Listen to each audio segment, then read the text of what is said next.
हज़रत अली रदियल्लाहु ताला अन्हो से रिवायत है, इरशाद फरमाते हैं कि जो शख्स सुबह के वक्त 10 मरतबा सूर इखलास पढ़ लिया करे। सूर इखलास क्या?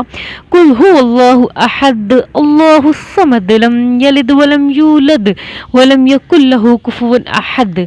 जो शख्स 10 मरतबा ये कुल हुवल्लाहु अहद यानी सूर इखलास पढ़ा करेगा तो सारा दिन वो शैतान के ज़ोर से महफूज रहेगा, शैतान की शैतानियत से महफूज रहेगा, शैतान के शर से महफूज रहेगा।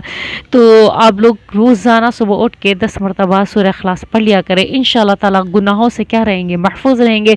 जब गुनाहों से महफूज रहेंगे तो नेकियों की तरफ सबकत ले जाने का क्या करेगा? दिल करेगा, नमाज़ पढ़ने का दिल करेगा, आपका तस्बीहात पढ़ने का दिल करेगा और उसकी बरकत की वजह से आपकी रोज़ी में, रिस्क में बरकत होगी, आपके घर में बरकत होगी और आपस में ताल्लुकात भी क्या रहेंगे? अच्छे रहेंगे, बेहतरीन रहेंगे इंशाअल्लाह।